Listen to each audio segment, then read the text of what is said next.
Welcome to Father and Son, and welcome to you, Tom, on this Tuesday. Yeah, morning. Look, it's actually a terrible morning, and it's breaking news. There has been a devastating earthquake in Christchurch. It'll be hitting everybody's screens fairly soon.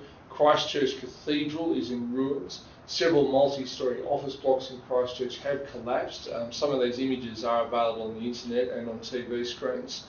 It is a devastating earthquake, worse than the one that hit Christchurch last year. And have there been any deaths we know of? Well, not that we know of, but there has to be. I mean, it's lunchtime over there. If office buildings are collapsing, there are bound to be people in them. I've already seen some video of the fire brigade attempting to go in with their emergency suits on and so forth. So just to repeat, a seriously bad earthquake. They're talking in the mid-7s on the Richter scale, and it looks like the epicentre was on the building. It's been felt several hundred k's north and south of Christchurch. So the epicentre was right in Christchurch? Very, very, very close to it. So it's just terrible news. As I said, Christchurch Cathedral, I've seen it, the most beautiful and historic building. Yes, I have too. It's essentially now rubble. So that is extraordinarily bad news. Yeah, very bad, very serious indeed. No doubt you'll be able to pick up more on this by the time this gets on the website. There'll be pictures and we'll know exactly what's happened.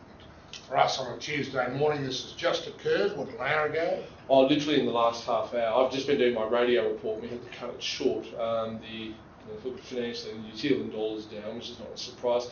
It's been interesting, I guess, recently. We've had just a spate of natural disasters around the world, and here in Australia, particularly bad with floods and so forth, and overseas they've had flooding as well. And it does seem sometimes that Mother Nature has plenty of revenge in store for mankind. Well, human nature looks like it's having a bit of revenge in the Middle East too.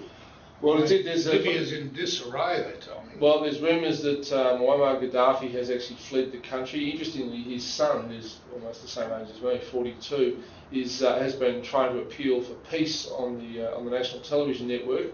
Of course, peace there means peace backed up by bullets. The army is apparently divided, and it's not just Libya; it's all across North Africa and the Middle East.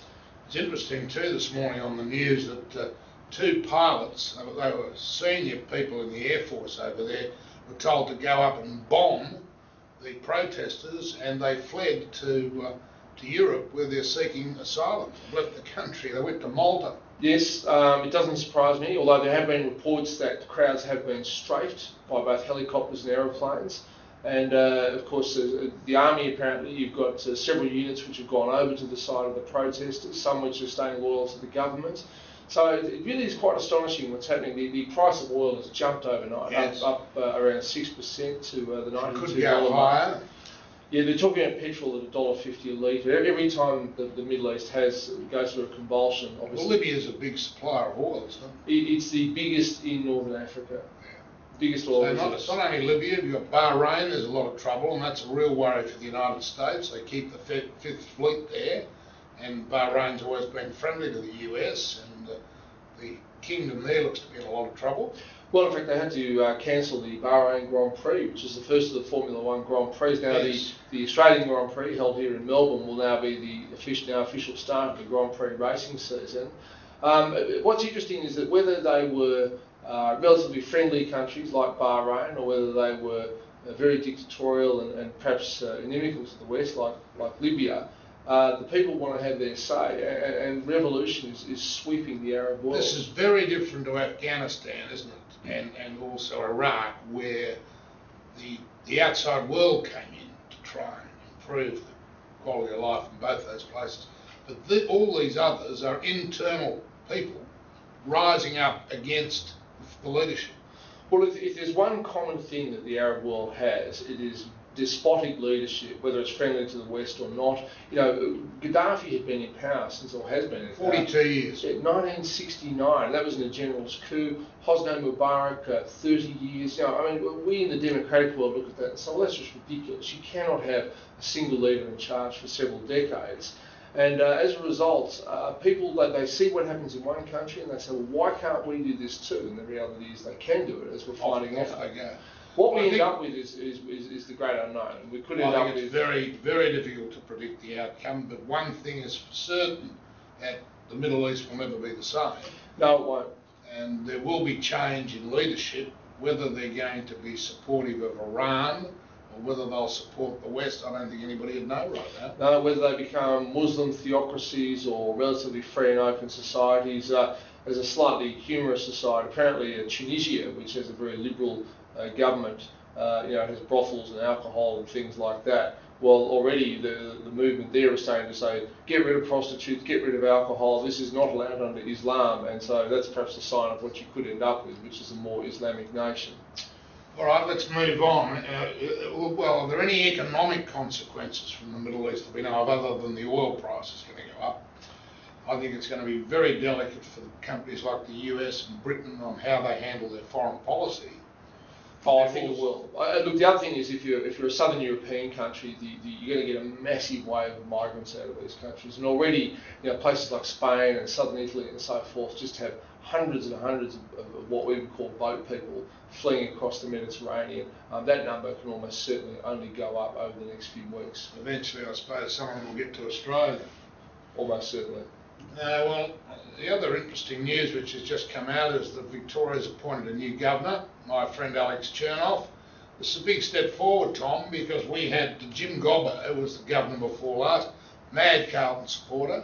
Alex Chernov's a mad Carlton supporter, so Carlton supporters, 2 of the last 3 governors, so no doubt we'll get favourable treatment when we go to Government House. Good news, and I used to take his wife out before he met her. I'm sure he's pleased that things have worked out rather differently in the last 40 odd years. Look, he's a very nice man. I gave a speech at Melbourne University several years ago at a graduation, and he, of course, was the Vice Chancellor. Yes. And he's been a barrister, an academic, and he'd become a Supreme Court judge, and then he was a judge on the Court of Appeal. I think it was a very safe decision by Ted Bailey, and a good one. A little bit of criticism in the papers. Why didn't we have a woman? Well, I don't know. Well, you just can't say that. There's only 3 states that haven't had a woman. No, well, that's right. But I mean, again, you should always appoint the best person for the job. We've now got plenty of premiers who are women. The Governor General is a woman. I mean, no one can say that women are somehow oppressed in Australia and not in positions of political leadership. The Prime Minister's a woman. The Governor General, the Premier of Queensland, and the Premier of New South Wales. 5 more minutes. It's probably more than 50-50. Which in that sense, there's nothing to complain about. Now, what about the new Rolls Royce that's come out that's going to be all electric? Do you know anything about it? I do. I mean, they're just experimenting with it. It seems bizarre to drive around a car that weighs almost 3 tonnes and say, if we make it electric, therefore it's environmentally sensitive. Here in Australia, electric cars are a complete joke. I mean, all of our electricity comes from burning coal, particularly down in the south here, brown coal. So when you drive an electric car here, if indeed you could buy one, what you are driving is a coal-fired car, which emits just as much pollution as a petrol or diesel-fired car. Having said that, if we end up with clean power generation at some stage in the future, which seems a long way off, electric cars certainly seem to be the way to which we're heading. All right, I'll let you talk about Kerry Stokes in your market report. We'd like to thank our sponsors, Video Link, and our other new sponsor, Meaningful Exchange, who are the language translators for a lot of Melbourne and Victorian business. So we thank them for their support. See you next week.